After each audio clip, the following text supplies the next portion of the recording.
Neresiydi lan o? Şurada. Yetkisizlikle yetkili tek yetkili YouTube kanalı Yetkisiz Servisten herkese merhabalar arkadaşlar. Geçen videodan hatırlayacaksınız. Yine RKS A1 ile birlikteyiz. Bunun inceleme videosunu çekmiştik hatırlarsanız. O videonun ardından el frenindeki tutmama sorunuyla ilgili bir problem şu anda karşımıza geldi.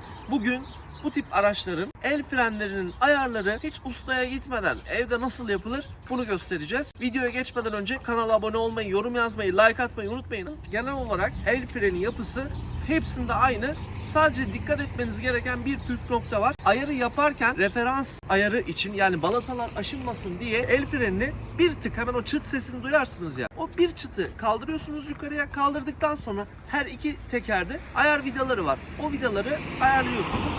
Bu kadar basit. Ama şu anda bizim şöyle bir sorunumuz var. Bir tane kriko bulmamız lazım. Krikomuz olmadığı için tekerin rahat dönüp dönemeyeceğini anlayamayacağız. O yüzden ilk iş bir kriko bulmak. Her iki tekeri de havaya alabilmek için kirkomuzu, genelde alt kısmı muhafaza olduğu için diferansiyel kısmından kirkomuzu vurduk. Buradan hafiften sadece yerden kestik. Şöyle bakın görüyorsunuz. Tekerimiz çok rahat bir şekilde oynuyor. Aynı şekilde diğer teker de böyle. Bu tür araçlarda el frenini sıkmak için her iki tekere ayrı ayrı ayar yapacağız. İlk yapmamız gereken şey şuradan kapıyı açıp bakın el freni tamamen çekili. Görüyorsunuz ama teker şöyle göstereyim. Çok rahat bir şekilde oynuyor. Öncelikle bu arada ön taraflara takoz koymayı ihmal etmeyin. Önce el frenimizi indiriyoruz. Sadece bir çıt duyacak şekilde kaldırıyoruz. Bunu neden yapıyoruz? Buradaki referans noktasını oluşturabilmek için. Yani balatayla arasında bir çıtlık pay bırakacağız ki o referans noktasıyla tam ayar yapabilelim. Bu önemli. Sadece buraya dikkat edin. Şimdi diğer araçlarda nedir bilmiyorum ama RKS A1'de şuradaki somunu görüyorsunuz. Nerede o? Şuradaki somunu görüyorsunuz. Bunu gevşetip şu referans vidasını, şu vidayı ileriye doğru iteceğiz. Böylelikle şu yayı gerginleştirmiş olacağız. Ve el frenimiz bu teker için çok daha rahat bir şekilde çalışmış olacak. Olay bu kadar basit. Yani sadece açık anahtar ve alyanla problemi çözeceğiz arkadaşlar.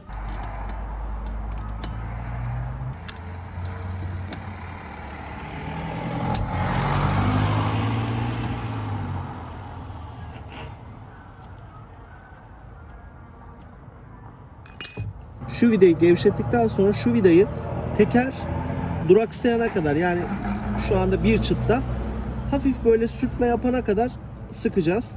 Ondan sonra bu vidayı kapatacağız. Böylelikle her ikisi de gevşemeyecek. Evet bakın hafiften topladı. Bu arada şu hortuma çok dikkat edin. Hidrolik hortum arkadaşlar. Bunu deldirirseniz frenler tutmaz sürüş esnasında. Evet bakın şu anda teker oynamıyor arkadaşlar.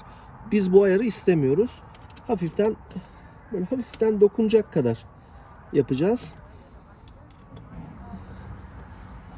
Şu. Şimdi şuradaki vidayı tekrar sıkıyorum. İşte el freni ayarımız bu kadar basit arkadaşlar. Yani bir 12 anahtar ve şöyle bir alyanla kendiniz evde çok rahat bir şekilde bu tür bir aracınız varsa eğer yapabilirsiniz.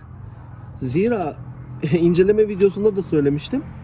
Bu araçları motosiklet tamircilerinin mi yoksa araba tamircilerinin mi yapması gerektiği hala bir muallak. Şimdi el frenini bir yukarı doğru çekeceğim. Bakalım tekerimiz hareket edecek mi? Normalde ediyordu arkadaşlar. Bu arada şöyle bir bakayım. Evet, boşluk var mı diye baktım. Teker gayet rulmanları yerinde. Bilyeler sağlam arkadaşlar. Bakın şu anda artık dönmüyor. Yerden de hala yukarıda teker. Şu an benim tam istediğim ölçü bu. Şimdi el frenini bir açalım. Bakalım el frenini indirince dönecek mi?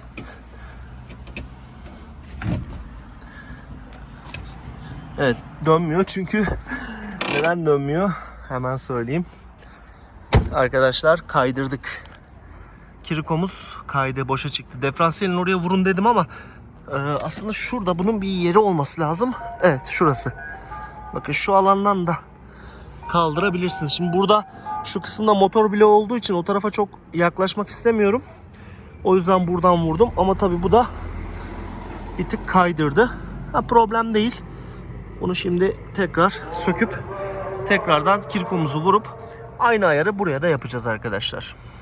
Sadece 12 anahtar ve alyanla çok basit bir şekilde her iki tekerin de ayrı ayrı referanslarını alıp oradan ayarlarını yapabiliyorsunuz. Bunun için sanayiye gitmenize gerek yok artık. Bu videoyu beğendiyseniz aşağıya yorum yazmayı, like atmayı unutmayın. Ayrıca yine hatırlatıyorum, katıl butonumuz aktif. Oradan da size özel, sadece katıl üyelerine özel içeriklere ulaşabilirsiniz. RKS videomuzun sonuna geldik. Sizin de bu tarz araçlarınız varsa yaşadığınız problemleri de ayrıca yoruma belirtin. Başka videolarda görüşmek üzere.